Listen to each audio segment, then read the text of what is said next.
It's September 9th, 2022, and we are heading south on the Chesapeake Bay to Herrington Harbor Marina South. All right, coming out. I have the painter tightened up on the stern of the boat, which goes to the inflatable dinghy, so it doesn't drift too far away as we pull out, because sometimes it can get caught on a piling, and that never works out well. A little burst of speed to get us around. You can see the dinghy behind me. And then we're motoring out of Back Creek. Before you know it, we have the sails up, a good wind, and we're heading for a Tully Point to turn south toward Herrington Harbor. But when you turn the boat south and the wind is heading south, which means it's on the stern, things can tend to slow down a little bit. So we were forced to deploy the whisker pole to keep the headsail out, and even drop the main to allow a little more wind to get into the headsail. The main would have blocked the wind in this case. Well, with the spinnaker pole out and not much wind, there isn't much else to do on a sailboat. Pass the time the best way you can. And one of those ways is to read a book.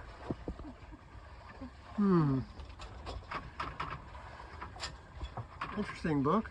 I wonder who the author was. It's a good book. I'm 3/4 of the way through. 3/4 of the way through. Is it a good read, dear? It's a very good read. I've been learning a lot.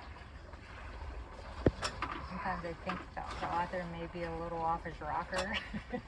Kind of like your husband. Yes, exactly. With a wind shift and even less wind coming up from behind, we decided to go what's called wing on wing, where we raised the main again and kept the head sail on the whisker pole. And we weren't doing too bad, 3.8 knots. You can see here though, the apparent wind, which is what the boat is feeling, is 1 knot from the stern. So that's just a weird thing that happens when you're sailing wing on wing. The rest of our trip to Herrington Harbor was pretty much like this. Slow sail to the south. We just relaxed, did some reading, because we were not in a hurry to get anywhere fast. Before long, we got to Herrington Harbor, but we had to motor up the channel because Herrington Harbor has a very, very long approach channel, which you'll see in a moment.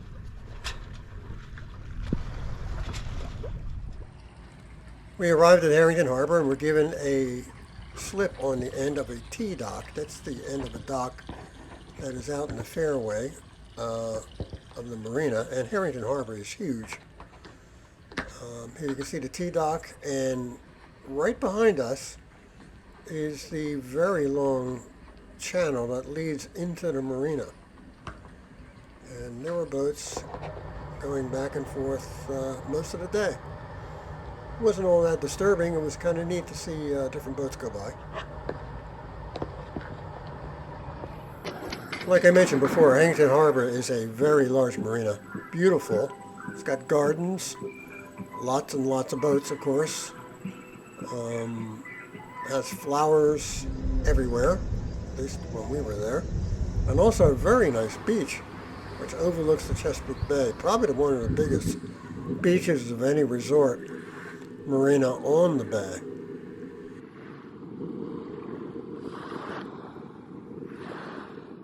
We did discover that the hotel at the marina is a magnet for weddings.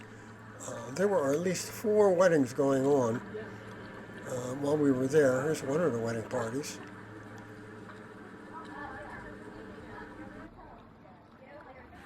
And here's one of the places where you can get married, outside of course.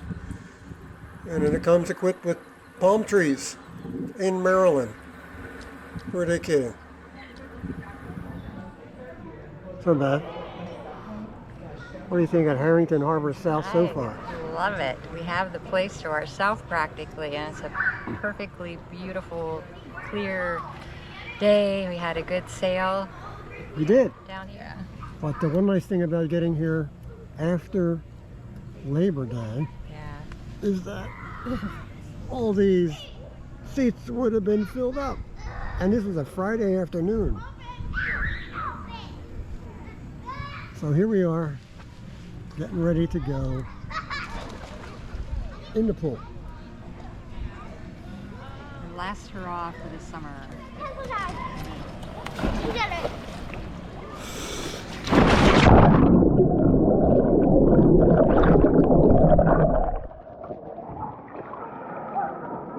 Well, here we are in the Herrington Harbor South swimming pool.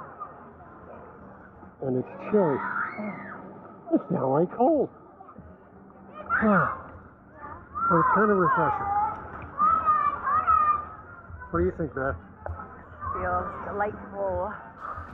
Next morning, it was time to leave, but before we did that, we had to pump out the waste holding tank. You cannot dump anything in the Chesapeake Bay from the toilet, so you have to get it pumped out once in a while, and there's a tank for that. And the dockhand is now handing me the hose to do just that.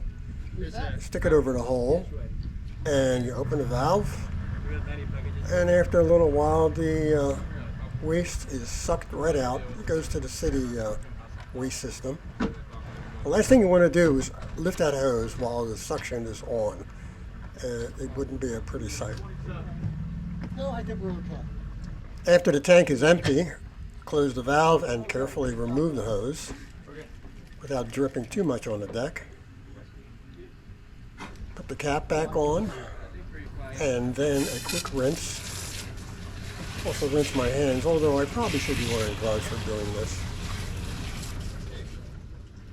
Finally, we were able to cast off from the fuel pump out dock, carefully untied the lines. I began to spin the boat around 180 degrees, but looked over and saw that there was a power boat blocking the fairway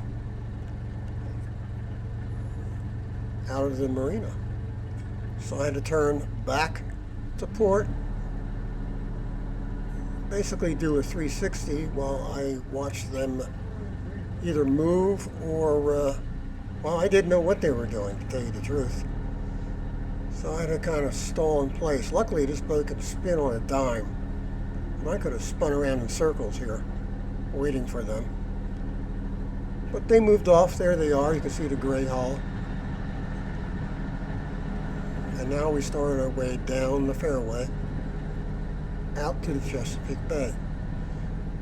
The building over there on the left with the big tent, that's actually another wedding venue. Part of the same marina. They actually had a fireworks display as part of the wedding reception. A little tough to get some sleep that night. And here you can see us passing one of the day marks, going through the channel that leads out to the Chesapeake Bay. Another day mark, told you it was a very long channel. But eventually we got out to the point where we could turn into the wind, put up our mainsail, as we have now, and then roll out the jib, or the Genoa.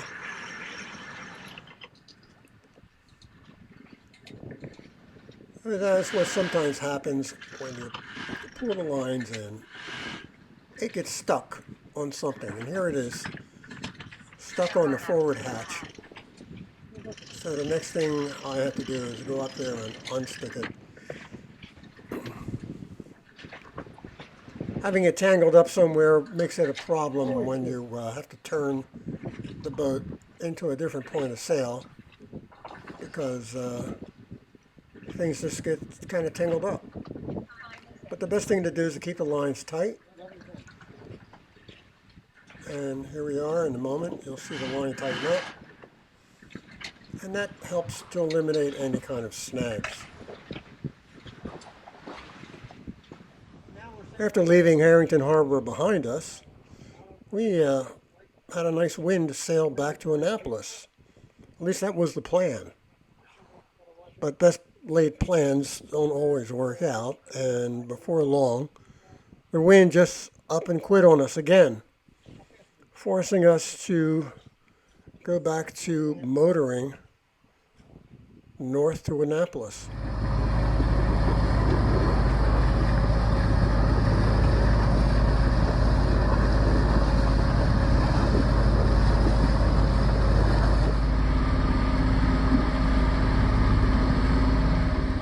So as we motored on and watched the buoys sail by, there was nothing much else to do except have something to eat.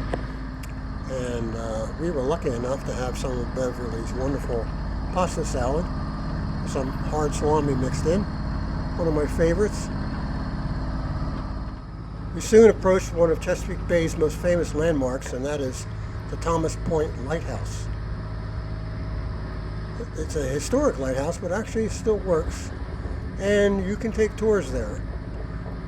It is a magnet for fishermen, as you can see. Small boats and big charter boats alike. There's one right there. And you can't get too close to them because obviously they have their lines out, and they get kind of annoyed at that. The Chesapeake Bay is also not always a serene, quiet place to sail.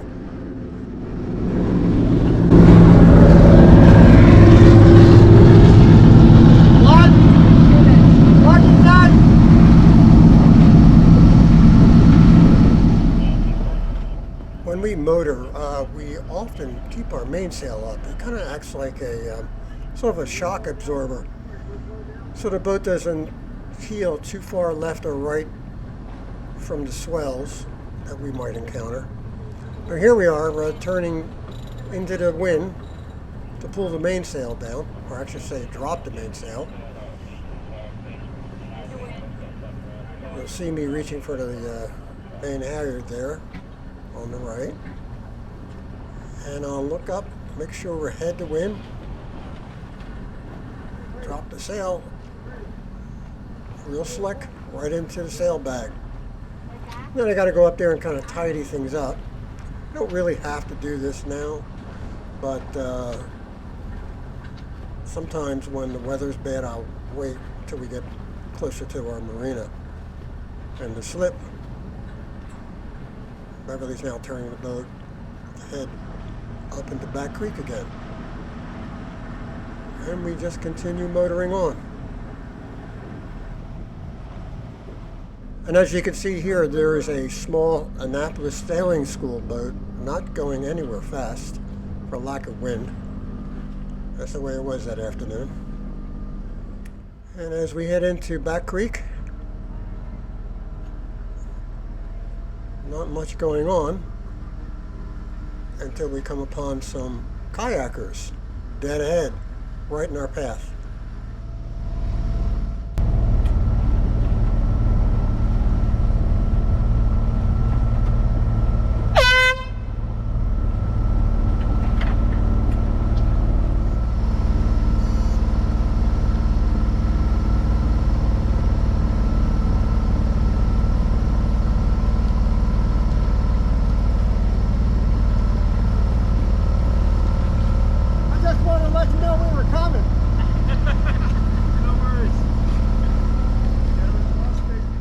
Soon we're just off the Marina, Port Annapolis Marina, and Beverly is pulling that dinghy we've been dragging along all these miles up to the bow because we'll be backing the boat in, and you can't have that dinghy on the stern. It's got to be on the bow so it trails in front of the boat as we back up.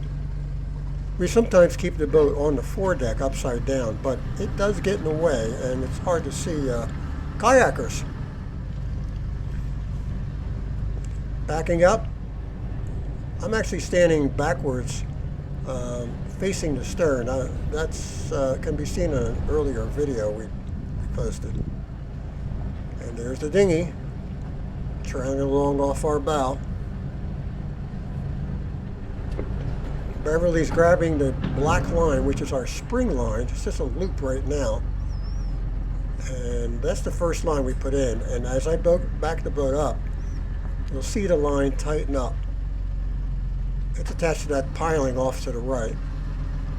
And once it tightens up, I can leave the boat in reverse and it'll keep it in the slip and give us time to put the other lines on.